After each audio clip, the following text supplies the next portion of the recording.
New Viridis was a young world under a pale green sky. The wind smelled like iron dust. The grass was thin and blue. The mountains looked sharp, as if someone had cut the horizon with a knife. People came here to start again. They built homes from printed stone and steel mesh. They planted scrub trees that could drink from hard soil. They worked, they slept, and they dreamed of a better life. Elias Rourke was one of these people. He was a quiet engineer with calm hands and steady eyes. He kept the colony's water plant alive. He fixed terraforming vents and weather towers. He liked plans and wires and numbers. He liked things that made sense. He did not talk much, but he listened well. He had been on New Viridis for 3 years. It was a long time to live on the edge of the Orion Arm. He also had a contract. It was a legal match, approved by 2 councils and 3 systems. On frontier worlds, a compatibility partner was normal. It was not a story of grand love, at least not at first. It was a promise of care, work, and a shared roof. It was a way to build families and keep a colony strong. Elias had read the file many times. Her name was Mira Chen. She was practical, early 30s, medical technician, patient, liked quiet places. The file did not say much more, but it felt enough for him. The colony ship came in at noon, a silver dot turning into a body with wings. It dropped through the thin clouds and sent soft ripples over the landing field. The whole settlement came out to watch. New Viridis did not get many visitors. The children pointed and shouted. Traders checked their carts. The governor stood by with a neat smile and a neat code. Elias stood in the back with his hands in his pockets, trying not to stare at the ramp as it lowered. He did not see Mira Chen. He saw a woman step out alone. She had dark hair pulled back with a band. She wore a plain travel suit and a small pack. Her face was calm. Her eyes were bright like light on glass. She looked around the crowd, then stopped when she saw Elias. He felt it like a small click inside his chest, as if a key had turned. It surprised him. He did not know why. The ship crew checked their lists. The governor read her tablet. The colony administrative AI, which spoke from the tower with a careful voice, began to read names from the passenger manifest. The voice was level and kind. It read slowly, so that nobody would be missed. But when the voice reached the end, it said, 1 passenger unassigned. Identity unknown. People looked at each other. The woman did not look afraid. She stepped forward and said, My name is Ava Rin. The governor smiled in a polite way. Welcome, Ava Rin. Please present your ID chip. Ava lifted her hand. There was no chip under the skin. I do not have one, she said. I had one on Earth. It does not respond now. The crowd went quiet. Chips did not fail like that. The ship crew checked again. The manifest showed she had boarded on Earth. The ship's log showed she had slept in a pod like everyone else. It showed she had eaten 2 standard meals after waking. It showed her seat number. It even showed her signature for disembarkation. Everything looked right. But the colony system could not read her ID. It showed a gap like a missing tooth. Elias moved a little closer. He did not mean to. He felt pulled like the tide feels pulled by the moon. Ava looked at him, and in her gaze there was something like recognition. Not surprise, not confusion. More like, there you are. He felt his throat go dry. He had never met her. He was sure of that. But something in his bones said, pay attention. Please come to the admin hall, the governor said, his voice still neat. We will sort this out. He turned to Elias because he knew about Elias's contract. Mr. Rourke, if you wish to wait, we will inform you when your partner lands. She did not disembark? Elias asked. The governor checked again. Mira Chen is on the manifest, he said. But the crew cannot find her. They say every pod is accounted for. We will verify. The world felt smaller in that moment. Elias watched Ava touch the strap of her pack. She stood with straight shoulders. No fear, no panic, just presence. He did not know why, but he followed when she walked with the governor toward the admin hall. He told himself it was because he needed to know about Mira. He told himself many things. Inside the admin hall, the air was cool. The walls glowed with slow green lines that showed colony power flow and weather maps. The AI spoke again from the ceiling. Passenger Ava Rin, please step into the scan field. Ava did as asked. The scan light passed over her in a gentle curve. The screen showed a healthy body, standard implants, normal heart rate. It showed nothing strange. And yet, beneath the simple data, the AI's voice grew softer, as if it did not want to say the next part. No registry found for this biometric pattern, it said. No prior records. The governor cleared his throat. There must be a link error. Elias looked at Ava. Where are you from? He asked. Earth, she said. What city? She lowered her eyes for a second. I cannot say. Then she looked up, steady again. But I was guided here. The governor frowned. Who guided you? She did not answer. Not yet. There was a small tremor in the floor. It was so slight that only Elias seemed to feel it. He had a sense for machines and for ground. He glanced at the status wall. The weather lines flickered. One of the thin green bands bent and made a loop it should not make. The AI said, Please stand by, and began to check the satellite array. A drone camera blinked offline, then came back with a grainy picture. The admin hall lights buzzed, then went still. The governor tried to keep his voice smooth. New Veritas is safe, he told the room. We have no unresolved threats in this sector. Elias knew that was mostly true. They had wild storms and resource shortages, yes. They had the hidden work of living far from home. But there were no enemies here, not that he had ever seen. Not that anyone had seen. Still, the tremor bothered him. Ava waited without speaking. She stood on the scan pad like a mountain in soft light. Elias was the first to break the silence. Why do you know me? He asked, and the governor looked at him, surprised by the directness. Ava tilted her head as if listening to a distant sound. I do not know you, she said. Not in the usual way. But someone showed me a path. On that path there was a place. In that place there was a person who would stand at the edge of a platform when the sky changed color. He would be calm and stubborn. He would choose to stay, even when others said to leave. That person looked like you. Elias did not know what to say. He thought of his contract. He thought of Mira Chen's name on a list and nowhere else. He thought of the small tremor that no one else felt. He thought of the soft pull like gravity that had made him follow this stranger. Mr. Rourke, the governor said, now all business. I will ask you to step outside while we continue. You will be informed when... All the screens in the hall went black. The lights died with a gentle click. For a few seconds there was only the sound of someone's breath and the wind outside the doors. Then the emergency strips lit up along the floor. The green lines returned, but they were dim, as if the color had been thinned with water. The AI's voice came back, a whisper now. Power fluctuation. Source unknown. Communications to the outer net are degraded. Elias felt that small tremor again. Stronger. He stepped closer to the wall and called up the tower feed. It struggled, then resolved into a picture. The landing field, the thin clouds, the line of storage silos. In the far sky, something moved. It was small and dark. It did not have the shape of a human ship. It did not flash beacons. It did not broadcast a code. It moved like a shadow. The governor lifted his wristband to his mouth. Security report. No answer came. The band showed a gray icon that meant no connection. Ava spoke very quietly. It is early, she said. I did not expect it today. What is it? Elias asked. Her eyes were calm. A test. The governor turned to her. From who? She did not answer. Instead, she looked at Elias, and there was a weight in her gaze now. Listen to me, she said. You know the power plant better than anyone. If you had to hide the colony from a thing in the sky for a very short time, how would you do it? Elias felt a cold, bright focus slip over him like a tool fitting the hand. He pushed aside the fear. He thought about the grid lines under the ground, the mirrors on the ridge, the thermal vents that bled heat like small volcanoes. He thought about detection, about signature, about the way machines see the world. I would drop visible output, he said. Shut down the mirrors. Close the vent stacks. Force the plant into deep idle.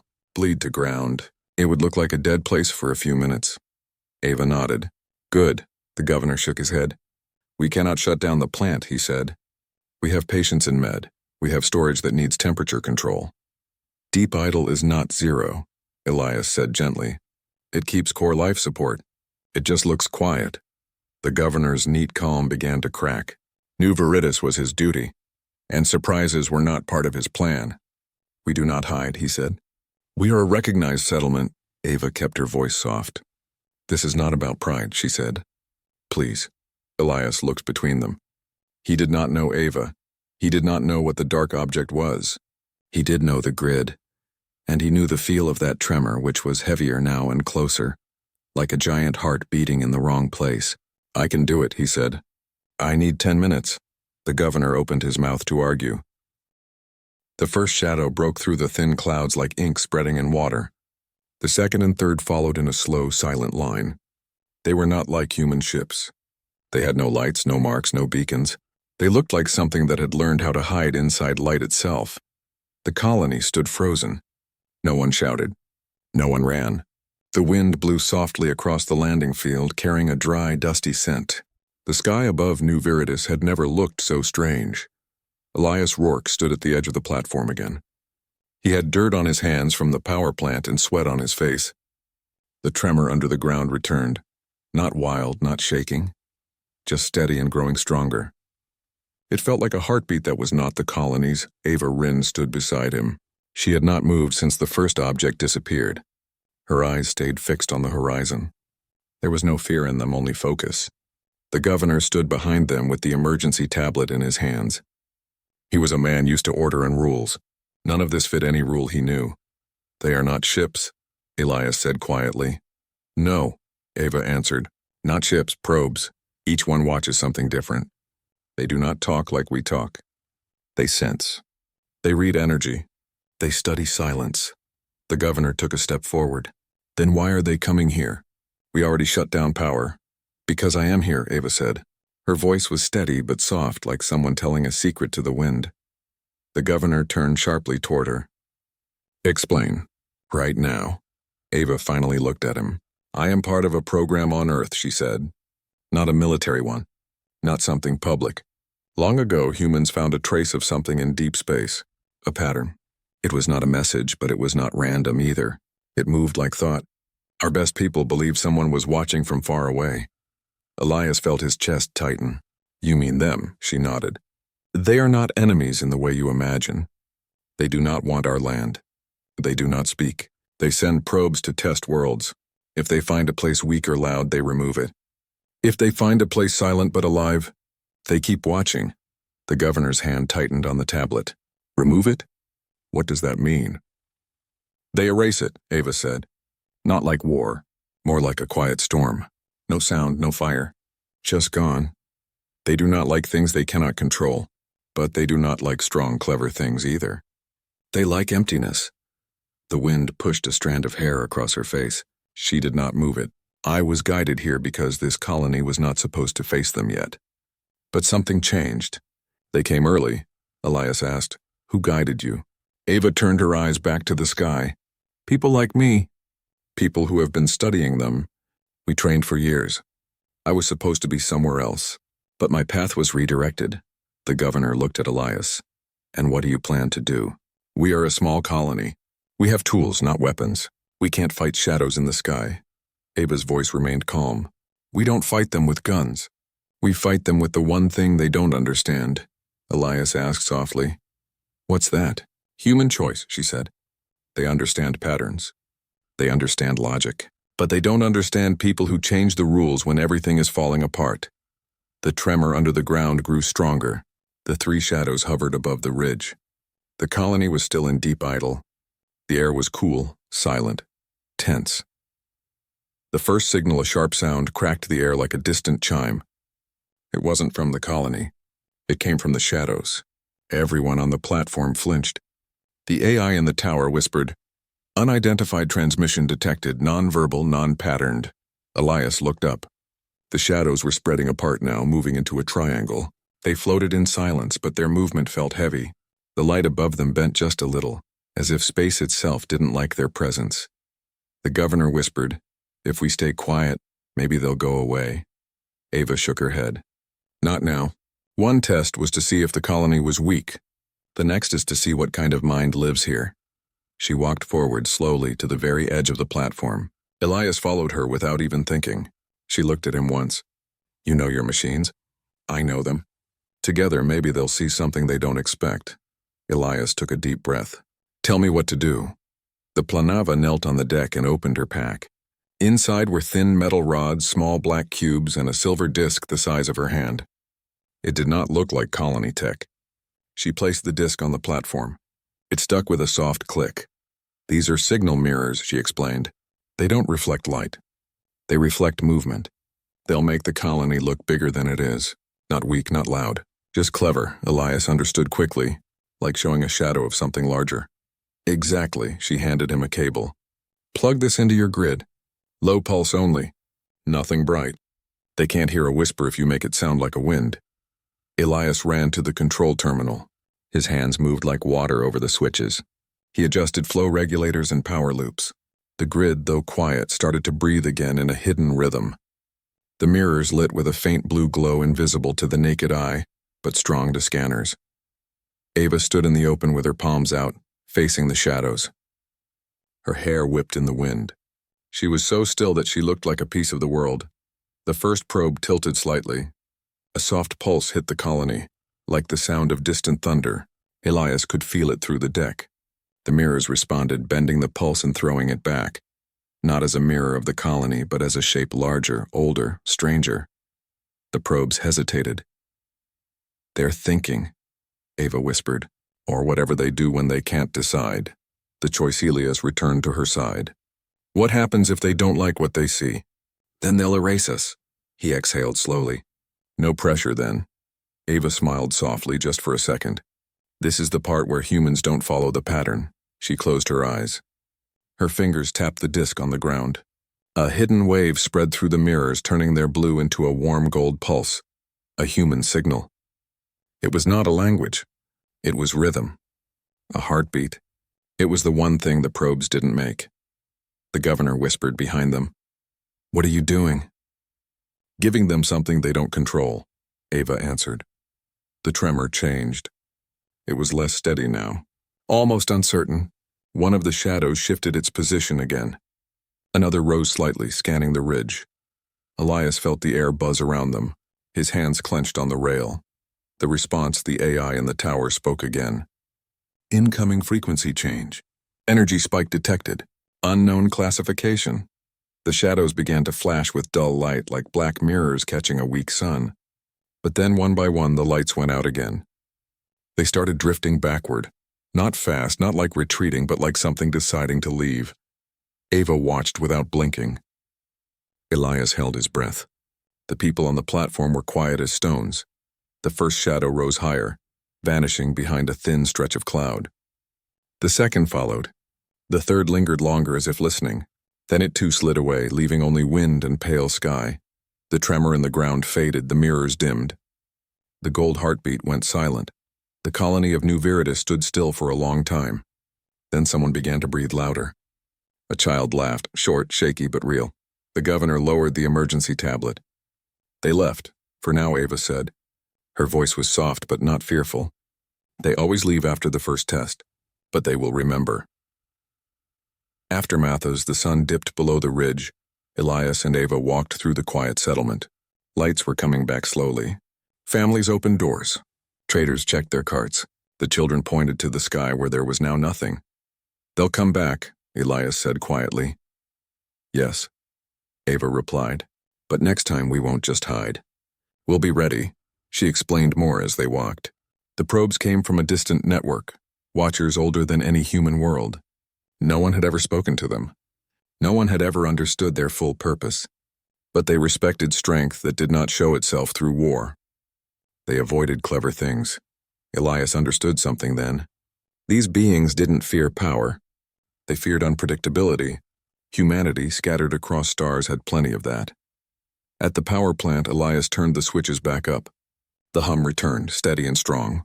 The green lights climbed the board like vines reaching for sun. The colony came back to life, one pulse at a time. Ava leaned against the rail, looking at the sky. I was never supposed to be your bride, she said quietly. But the system chose your name as a way to bring me here without drawing attention. Elias smiled slightly. Then I guess it worked. She laughed softly. It was the first time he heard that sound from her. Yes, it worked. A new beginning that night, the colony gathered at the landing field. No one spoke about fear. They spoke about what they had done together, not with weapons but with thought and unity. They lit soft lamps along the platform. The sky was clear again. The governor stood up and spoke to everyone. Today something came from the stars to test us. We did not break. We did not beg, we stayed. And that is what it means to be human out here. The people cheered, not loud but strong. Elias stood at the edge, watching the horizon. Ava stood next to him. She looked different now. Not like a stranger who had arrived by mistake, but like someone who belonged here. "Do you think they'll ever understand us?" Elias asked. Ava tilted her head. "Maybe, or maybe they never will. But they will remember this place. They will know it's not empty. They will know that when they come back, they won't find silence. They'll find us."